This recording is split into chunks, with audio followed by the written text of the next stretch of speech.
And this week's vlog, I'm actually going to be updating you about a lot of different things that are happening here. It includes projects, it shows off new animals, it updates you on breeding, and it should just be really exciting, and I hope you stick around. I would love it if you took a moment to subscribe. It's getting really exciting watching all the subscribers. Commenting is super fun for me, and if you could like this video, that'd be great too. That's all I have for now. We have so much stuff going on. This week on Wednesday, I will be starting a bioactive build. Now this is a 12 by 12 by 18 enclosure, and I don't actually think there are very many animals that should live in this size enclosure for all of their lives. So for example, ZooMed has their recommendations. I don't think this works for an adult crested gecko. It does work for a juvenile though. Dwarf day geckos, I do have my gold dust day gecko in an enclosure this size, and he seems to be doing great. Tree frogs, I think it's going to depend on the species, because that's going to depend on how big the frog is and how much space they need. Anoles definitely need more space than this provides. The pink toe could live in here comfortably, although I think you need to change out the screen on that one. They can get their toes caught in fine mesh screen, and I think this enclosure has a fine mesh screen. I'm not 100% certain. And the false chameleon definitely needs a larger enclosure than this. Also, some of the stuff that comes in this kit is kind of crap. Like right off the bat, you can see that blue light bulb. That's not good. But I'm very excited to be turning this into a bioactive enclosure that's going to work for our giant day gecko while it's still little. I was really excited, and I showed you guys the giant one that I found on Amazon for the same price as an 18 by 18 by 24. It is actually 18 by 24 by 36, so it's a huge enclosure, and I'm going to totally rock that out for him. But right now he's really little, and he's like this big, so I am going to put him in this enclosure first, and then I'm still actually going to set that enclosure up. I'm not going to do a custom background for it until later, but I have a surprise project that's going to go in there for their temporary enclosure. Well, we build them out a 4 by 2 by 4 that will be completely bioactive, beautiful, with all sorts of basking. It's an animal that can be kept in groups, which is really uncommon. And if they're out today, yesterday all day they were still buried, but if they're out today, then you'll get a sneak peek of those here in the next few minutes. So for a really, really quick update on these guys, they're doing amazing. They ate a bunch, and they've clearly made a mess that I'll have to clean up today. But they're so beautiful, and they're out so often. I love seeing them cuddle together. Obviously right now he's just peeking from the little cave, and she's on top basking. They ate really well this past week, and they just seem to be doing really good. The baby is in our bedroom, and it's doing really good too. It's definitely still very afraid, but I definitely can't blame it either. So I'm looking forward to all of the exciting things that will be happening with them. They'll actually be in this enclosure for a couple of months, and then we'll be upgrading them into a beautiful bioactive. I'm going to do that build on camera, so hopefully it can benefit everybody, and then y'all can see them in a beautiful naturalistic setup with live plants and isopods, everything, and they're all beautiful. We are now in my bedroom, which is a very challenging place to do videos, but today's a really, really exciting day because the snakes are coming out of brumation. So 3 months ago, I put all of these snakes, there were actually 12. I pulled Bacchus out earlier, and then I pulled David out here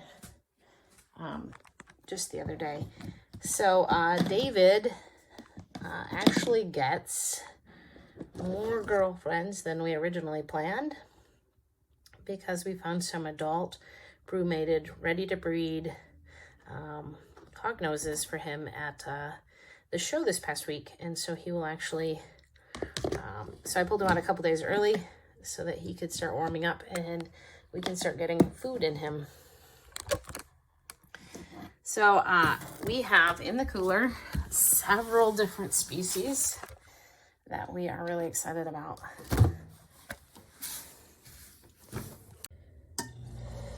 So we actually have a pair of San Felipe rosy boas that I'm really excited about. And they're both very beautiful and doing really well. Unfortunately, brumation doesn't always work out, and I did lose my female tricolor hognose snake. And I checked on her just a couple of weeks ago and she was fine, so I don't know what happened, but definitely that's one of the hard parts about breeding and well, keeping animals in general. But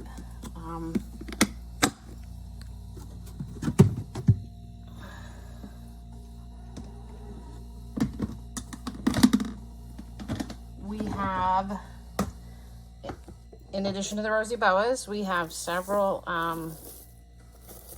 beautiful corn snakes. This is Grumpy Female, who isn't grumpy and is thankfully doing well.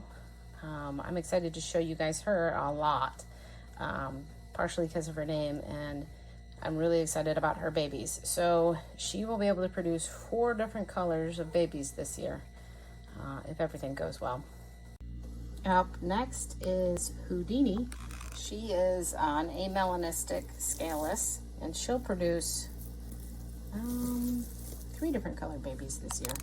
So she'll produce amels, anuries, and snows.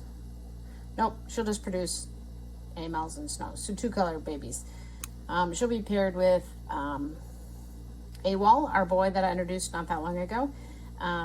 He is an amelanistic het anuary as well, and so they'll produce amels and snows, which should be exciting.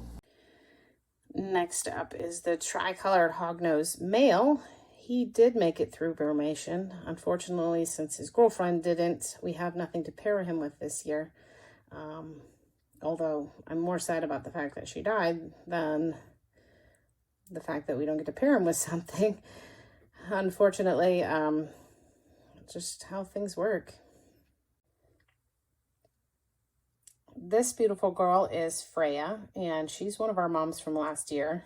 Unfortunately, the other mom from last year ended up passing away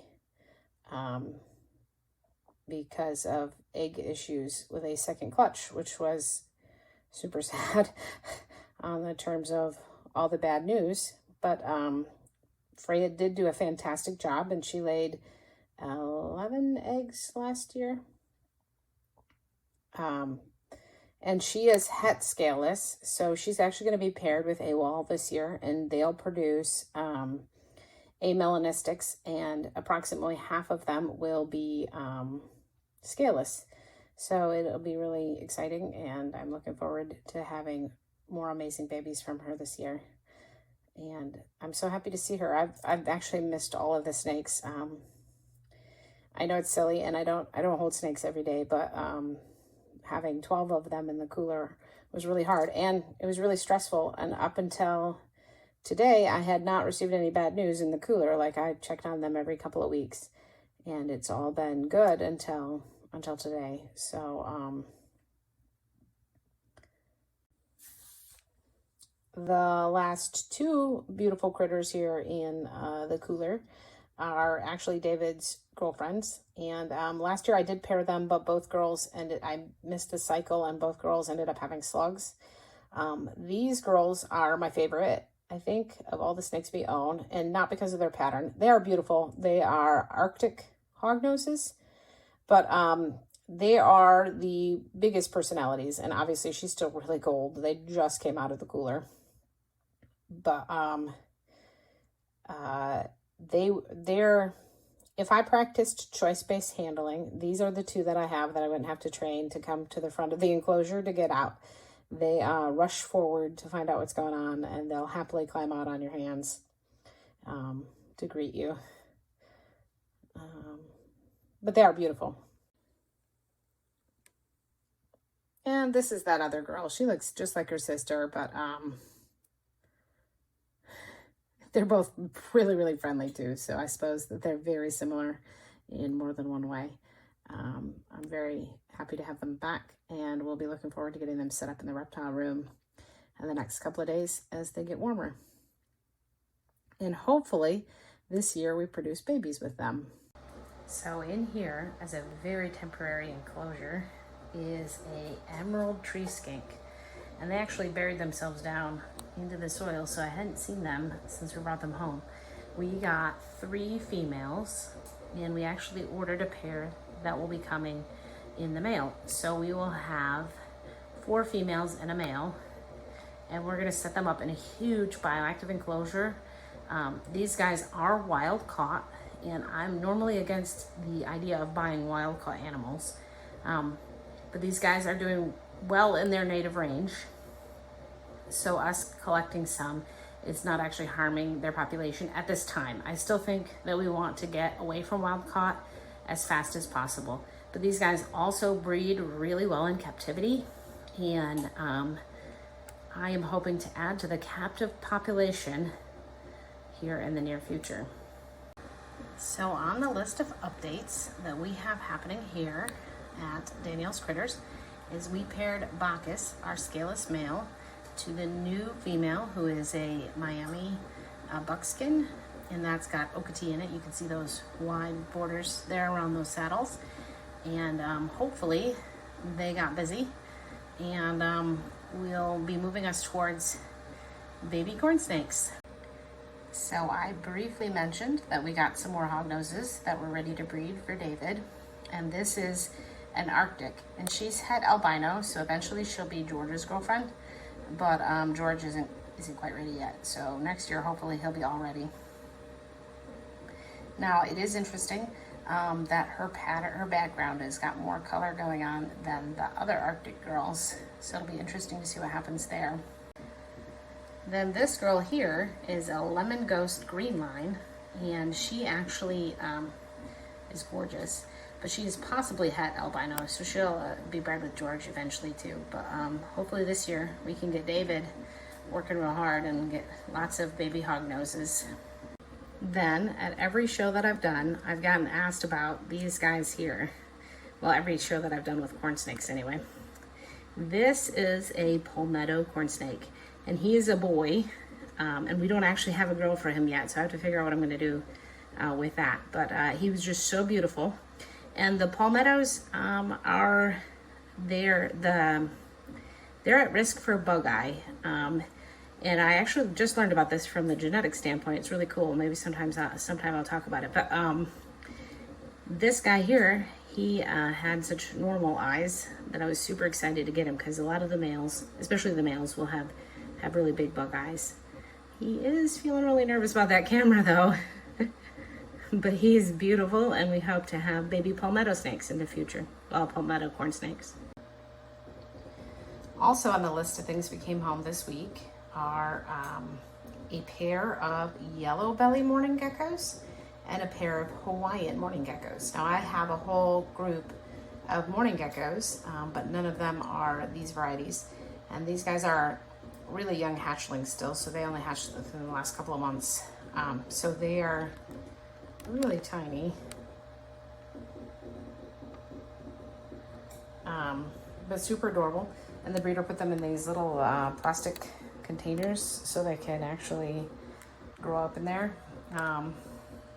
We've got some exciting plans for them, and I hope to share that with everyone in the future.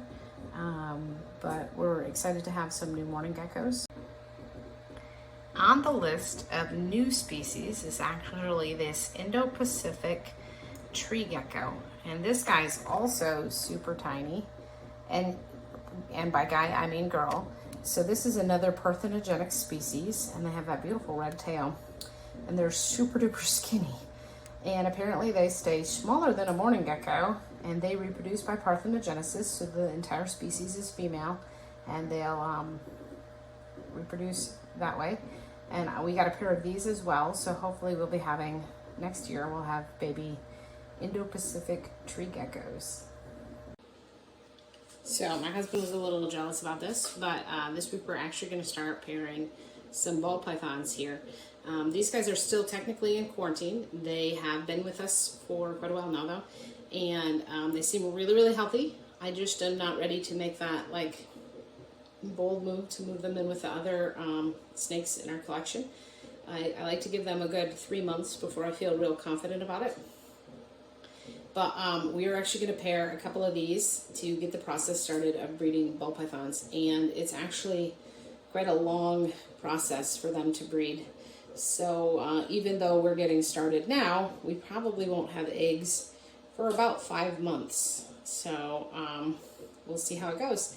This boy here is the only one that is a proven male. So he he was bred last year to a normal possible vanilla. So she produced 5 eggs and they hatched out 4 babies. And those are the babies that we have that I've shown off. So yeah, he's a good boy, and we're going to be pairing him to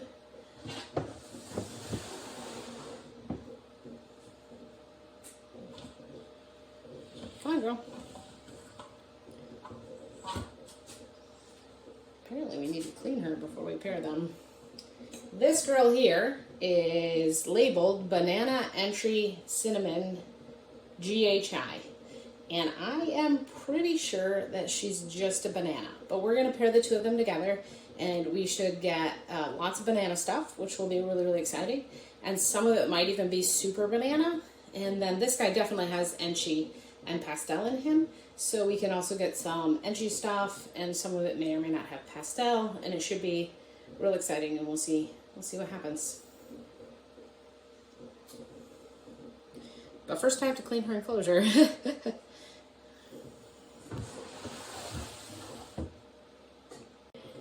So I'm actually going to pair the Orange Dream Clown to this male, who is a super pastel Fire Lesser Orange Dream. And the long-term plan is to get Orange Dream, which is a hypo gene, into the clown project, or my clown project. It's definitely in other people's clown project already. So it's kind of a long-term goal, and but he's a beautiful and super friendly male. There's also quite a few dominant traits in this pairing, so we should have interesting offspring, even though they'll only be het for the recessive traits. And there you have it. Just a few things going on around here. Just a few cool animals to check out. And we're here to say goodbye. So now is the perfect time to join Instagram if you haven't already followed me on Instagram, because I'll be posting regular updates on everything that's going on there. I've even captured some real cool reels this week that I'll be posting over the next few days. I just figured that this little one and I would say goodbye, and I'd love it if you watch some more critter content. Again, if you haven't subscribed, it would mean so much to me. Have a wonderful day.